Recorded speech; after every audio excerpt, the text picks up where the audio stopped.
Chef Bill Chow. I am a trained chef. This is my kitchen. So welcome to my kitchen. I'm a graduate of the Culinary Academy in San Francisco. I also, when I'm not here cooking, do many other things. One of them is I am the executive chef for the Yang Can Cook show. I help Chef Martin to do the cooking show, to run the whole kitchen, to plan the show from beginning to end. Because every time when we do a show like that, we also have a companion cookbook, and so we have recipes, that we generate recipes. And those recipes that we generate, we spend a lot of time in detailing out every single step, and we also test it out so that it is workable, it's a working recipe.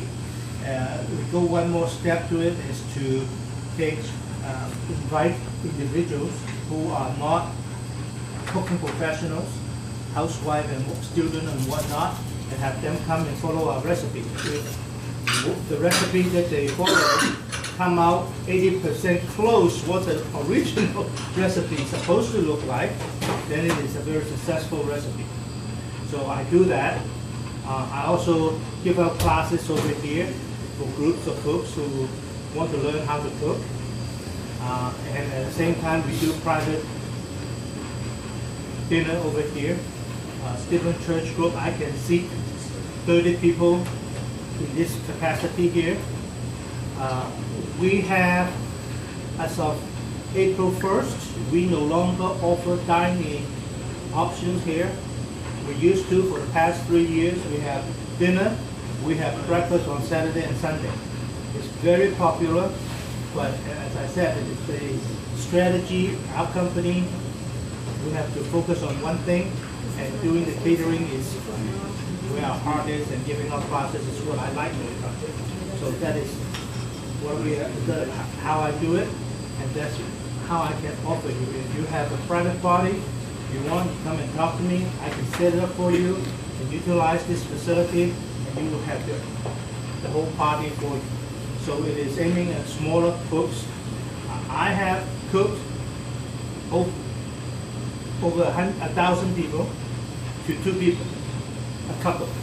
So you ask me, I have a wide range of experience, and therefore 300-400 people doesn't really face me at all. It's all about execution. So tonight, I want to welcome you here. And tonight, I'm also going to do a cooking demonstration. Since we are talking about Disney, so we're going to do something fun. And as you see, right here, I have, you probably have seen that. This is what we call the standard 3-step procedure.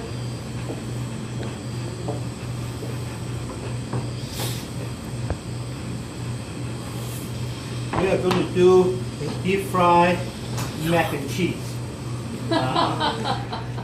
This is something that I have done and I've served many times. And since tonight we're talking about Disney, we're going to have some fun with it. Instead of cooking from scratch, that we make macaroni, and then I'm going to cook the bechamel sauce, put it in there, chill it and all that. Let's do it the box one. Woohoo! Can't do it the box one. These are standard, whatever you can get it from Costco, from anywhere. Let me tell you a story. I make a very good and very mean mac and cheese. People love it. I use 3 types of cheeses. We use Parmesan, I use Gruyere, and also a nice cheddar. So you've got a good combination of flavor. People just say that, Bill, your mac and cheese is excellent. However, when I make it for my daughter, yeah, it's okay, Dad. So, what she really like is the box. So, at first I was very offended, but then that is it. So, may I have let's bring in the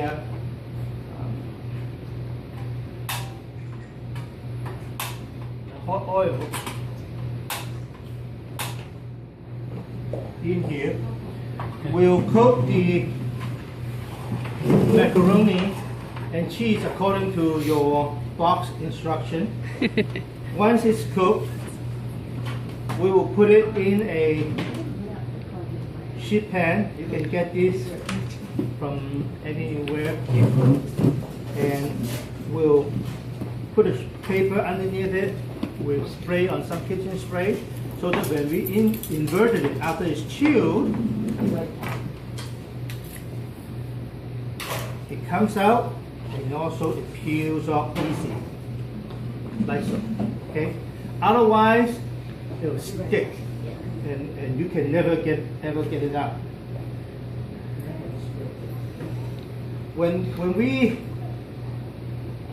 You can cut it into big pieces and cook it, bread it, cook it, and then you will be use it as a dinner, or you can use it, cut it small, use it as bite size, which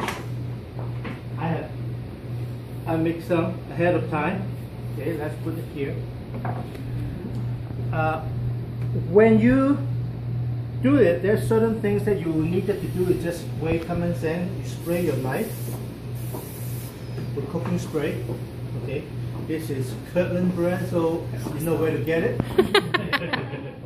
And so it's not rocket science. So you just eyeball it, unless we're doing a very high-end type of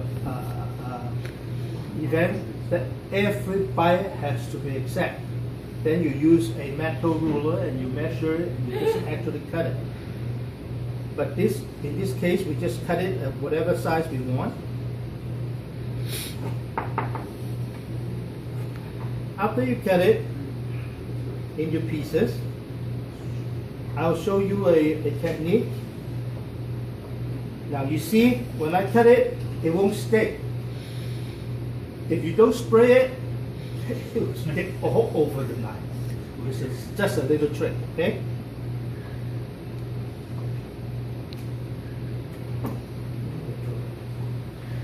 Now, once you get it into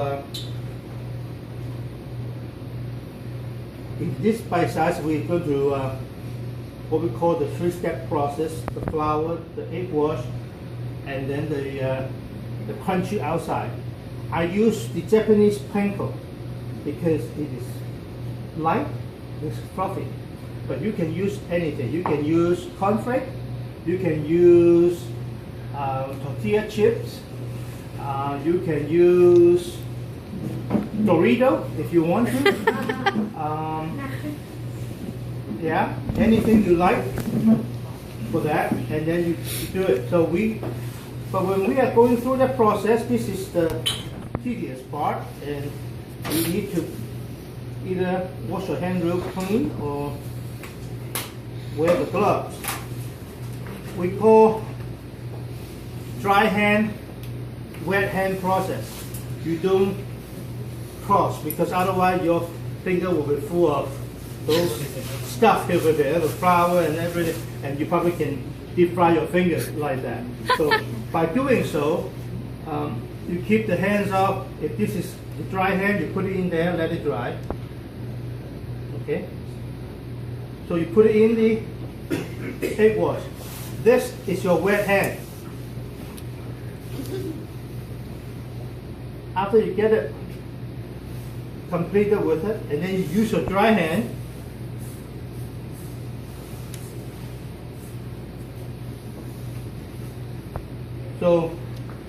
so you have the dry hand and the wet hand. It never mingle, so you know you won't get stuck. All right. So again, dry hand, your wet hand. Put it in there. Again, your dry hand. And you may ask me, is this real? And this is the real process that when we work in a commercial kitchen and we are not making a small amount like what we have today, if I'm making 1,000 pieces like this, or 2,000, this is exactly what we're doing. The bowl may be bigger, but this is exactly, there's no machine yet that you can do this. It's all made by hand. So you always have the dry hand. Wet hand. Exactly. Dry hand and wet hand. Okay? So when you're done, then we'll put it in there. In the hot oil. Now, make sure the oil is hot. I said hot. It's not boiling hot. What is hot? Hot is about 350 degrees. Okay? It's 350 degrees because this piece of mac and cheese is completely cooked, it's just chilled. You don't need to cook it. All you want to do is the outside, you just want to brown it. If it's too hot, you're going to burn it. So you just want it to be hot enough for it to put in here. Okay? So that is